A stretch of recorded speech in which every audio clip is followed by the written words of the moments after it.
গলার মধ্যে একটা ভাব আসছে, শরীরে একটা জোশ চলে আসছে। নিশ্চয়ই আপনাদেরও জোশ চলে আসবে।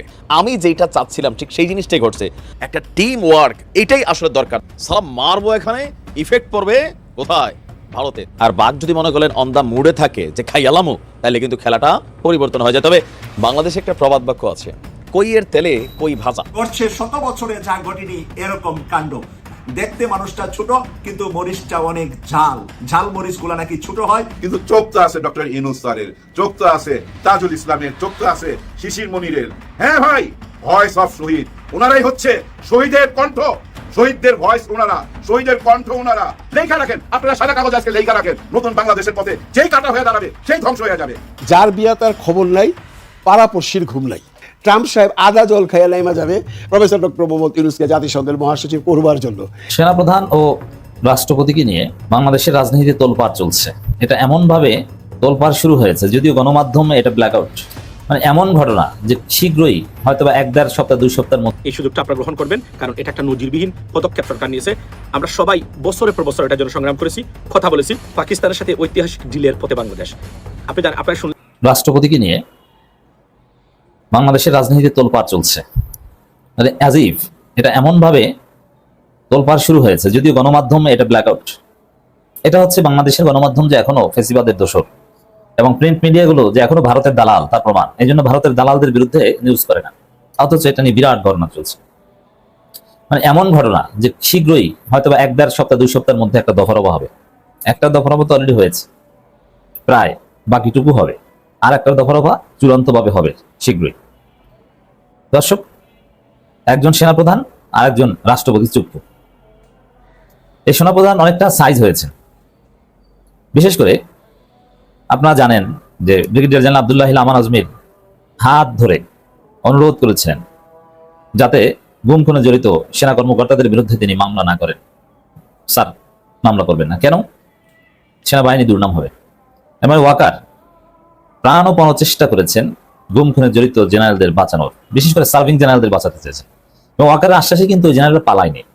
কিন্তু একজন বা দুইজন যারা পালিয়েছে, সার্ভিং সাবেক তো অনেকে পালিয়েছে, তারা হয়তো বুঝতে পেরেছিল যে ওয়াকার বাঁচাতে পারবে না। আর বাকি যারা পালায়নি তারা ভেবেছিল যে ওয়াকার বাঁচাতে পারবে, কিন্তু বাঁচাতে পারেনি। তো দর্শক, সেই ওয়াকারে কিন্তু একটা দফারফা হয়েছে। কি মামলা হয়েছে, চার্জশিট দাখিল হয়েছে, গ্রেপ্তারি পরোয়ানা জারি হয়েছে, কোর্টে প্রডিউস হয়েছে, তারপরে ফরমালি গ্রেপ্তার দেখানো হয়েছে। এখন বাকি আছে তাদের এই কথিত সাবজেল এবং এসি প্রিজন ভ্যান থেকে একদম সাধারণ আসামিদের কাতারে নিয়ে আসা, দ্যাট মিনস কেরানীগঞ্জ অথবা কাশিমপুরে নিয়ে আসা।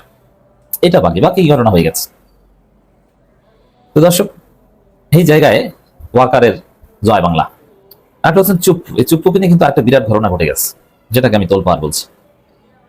যেমন জামাত ইসলামী এরকম আনুষ্ঠানিকভাবে আগে বলেনি, এনসিপি বলতে, এবার জামাত বলছে। That is very serious.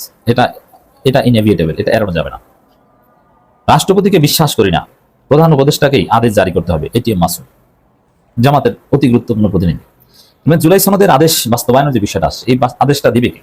এটা বাংলাদেশের বর্তমান আইন অনুযায়ী রাষ্ট্রপতি দেওয়ার কথা, কিন্তু না, এটা রাষ্ট্রপতির আদেশে। এনসিপিও বলেছে এটা গ্রহণ করবে না, কারণ চুপ কথা হাসিনার লোক।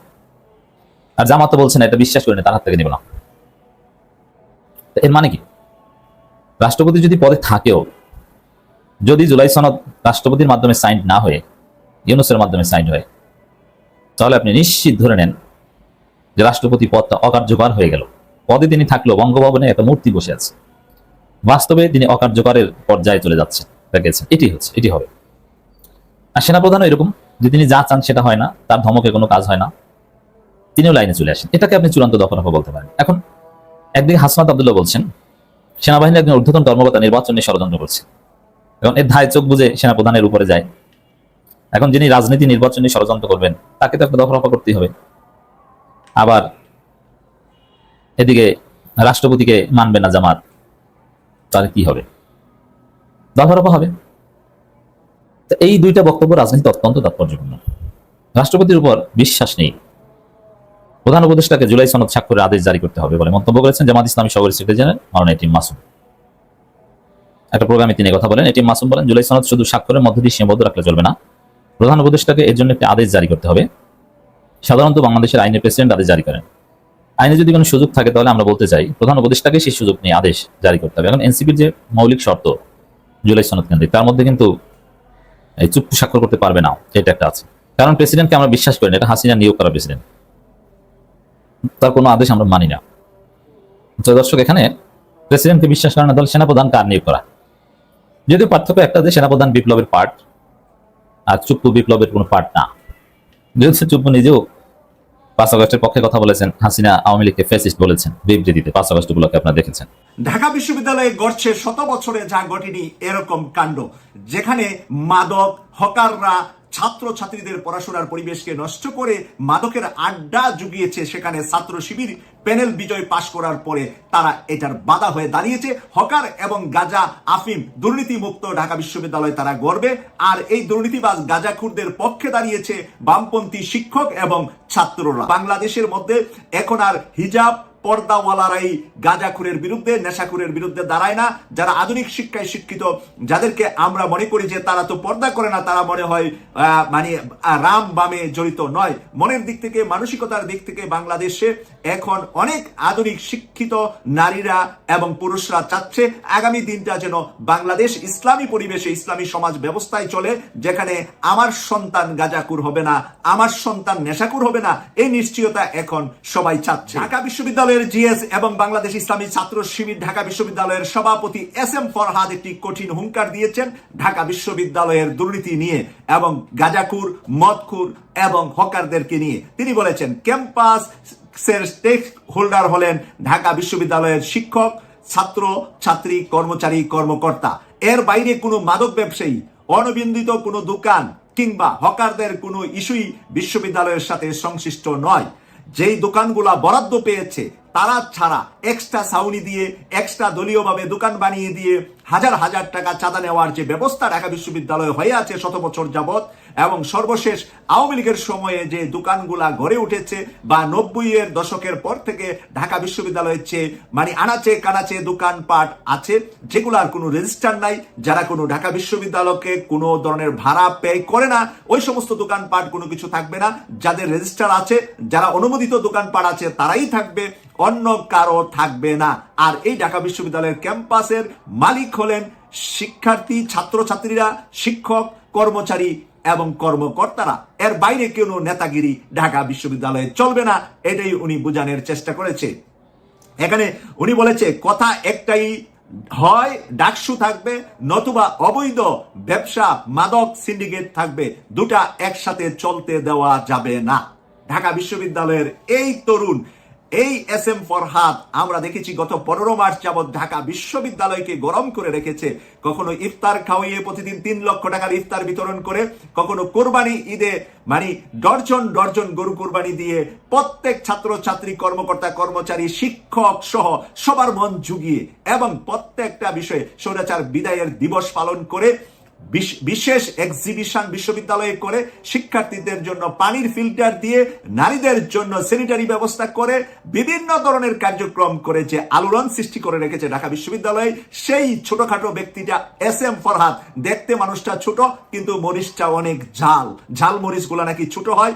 SM ফরহাদ ওই তারই একটা কপি মনে হচ্ছে যে SM ফরহাদ, যে নাকি ঢাকা বিশ্ববিদ্যালয়ে যা বলেছে তাই করেছে এবং ইতিমধ্যে তার জনপ্রিয়তা তুঙ্গে আছে ঢাকা বিশ্ববিদ্যালয়ে। সাদিক কায়ুম ভিপি হিসাবে অবশ্যই আছে তার জনপ্রিয়তা, কিন্তু প্র্যাকটিক্যাল ফিল্ড মার্শাল হিসাবে ঢাকা বিশ্ববিদ্যালয়কে ইমেজ ফিরিয়ে আনার পিছনে কাজ করছে বর্তমান ঢাকা বিশ্ববিদ্যালয়ের ছাত্র শিবিরের সভাপতি এবং ডাকসু জিএস নির্বাচিত হয়েছে SM ফরহাদ। তাই SM ফরহাদের এই কথার বাস্তবায়ন ঘটাতে পারবে বলেই আমরা বিশ্বাস করি। আর সাধারণ ছাত্রছাত্রীরা আরেকটি কথা বলেছে, দাবি বহিরাগত, ভবগুয়ে, অবৈধ হকার ও মাদক কারবারিদেরকে বামপন্থী শিক্ষক নেটওয়ার্কের সামিনা লুৎফার নিজ বাসায় আশ্রয় দেওয়ার দাবি সাধারণ শিক্ষার্থীদের, যে এই গুন্ডা পান্ডা বদমাইশ তাদেরকে আপনার বাসায় জায়গা দেন, যিনি নাকি বামপন্থী শিক্ষকের লিডার সাবিনা লুৎফার নিজ বাসায় জায়গা দেওয়ার কথা সাধারণ ছাত্রছাত্রীরা বলছে। তাহলে আমরা যেই কথাটা সাদিক কায়েমের মুখ থেকে গতকাল শুনলাম যে ঢাকা বিশ্ববিদ্যালয় হবে এই অক্সফোর্ড, ক্যামব্রিজ, আমেরিকার মানে MTI বিশ্ববিদ্যালয় সহ বিশ্বের বড় বড় বিশ্ববিদ্যালয়গুলোর সাথে, হার্ভার্ডের সাথে মানে বিশ্ববিদ্যালয়ের মতন পরিবেশ তৈরি হবে এবং সেখানে সেই শিক্ষার পরিবেশ আমরা তৈরি করব। এই বিষয়ে আমরা বদ্ধপরিকর। কোনো বামপন্থী রামপন্থীদের কাছে ইসলামী ছাত্র শিবির মাথা নত করবে না। বর্তমান ডাকসুর বিপি জিএস যে প্যানেল এবং ঢাকা বিশ্ববিদ্যালয়ের ছাত্র ছাত্রীদের যে প্রতিনিধি তৈরি করেছে তাদের নেতৃত্বেই ঢাকা বিশ্ববিদ্যালয় এগিয়ে যাবে। প্রিয় দর্শক, গেল কয়েক মাস ধরে বাংলাদেশের প্রতিরক্ষা খাতে বইছে এক নতুন হাওয়া।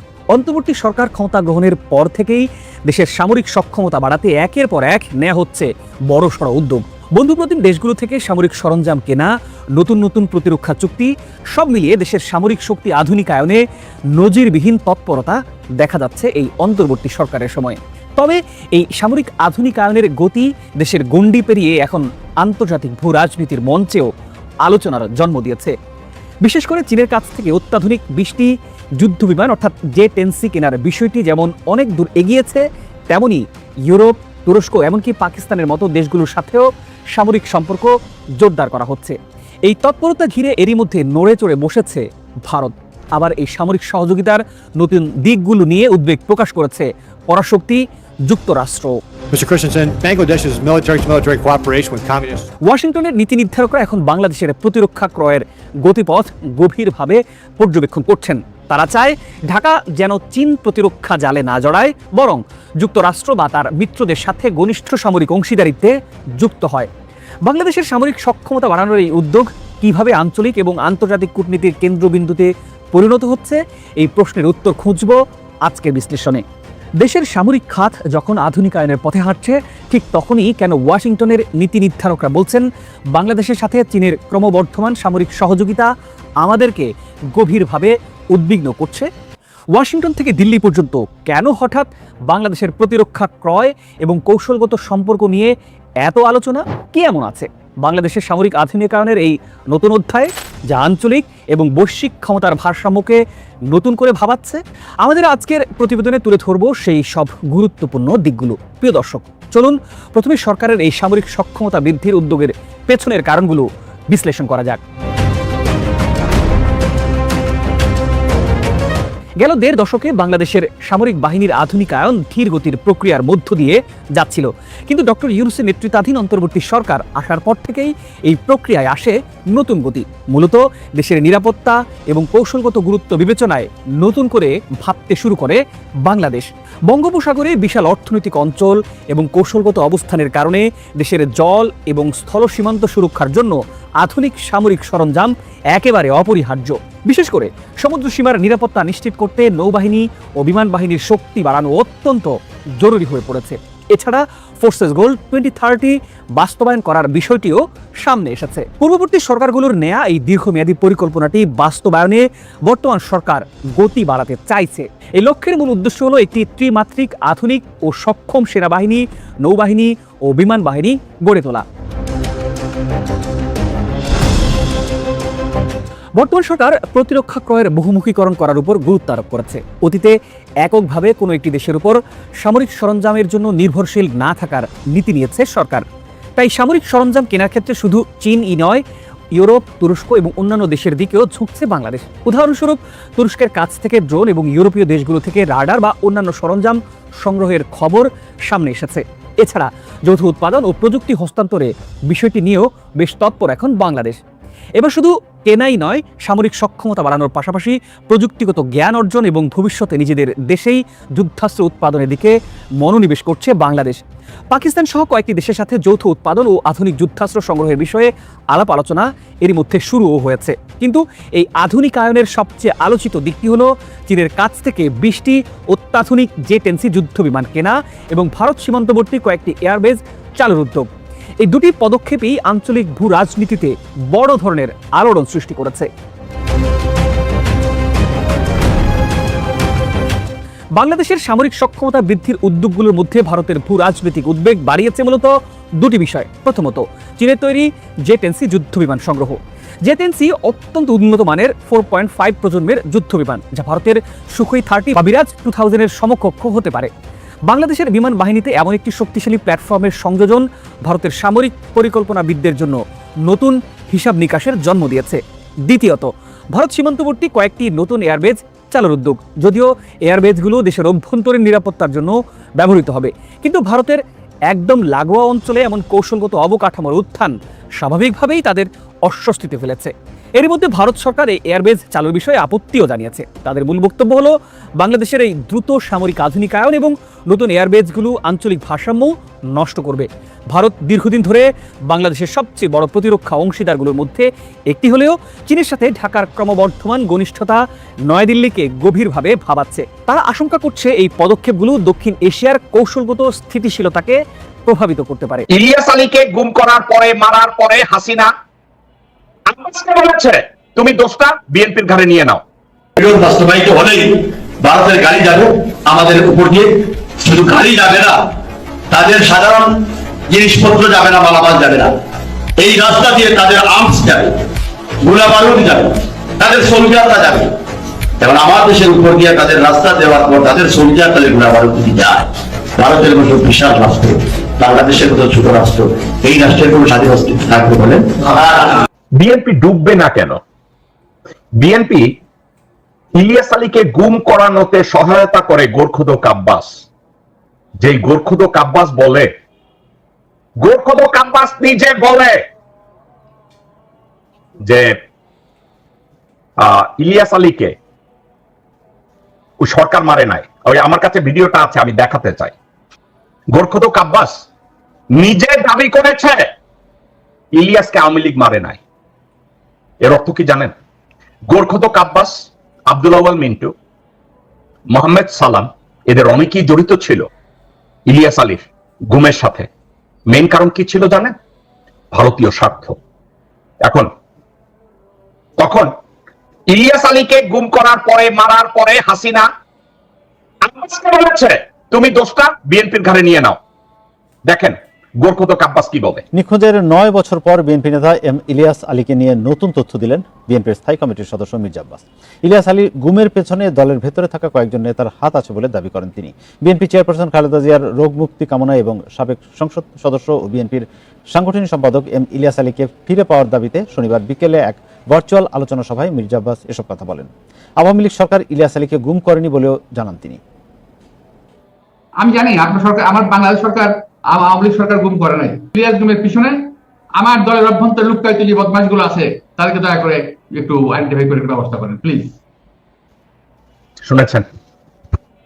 এখন তারেক রহমান তাদেরকে নেতা রাখবে। তারেক রহমান সারা কোনো অসুবিধা নাই, বুঝছেন তো? এখানে এর মতো ক্লাউনকে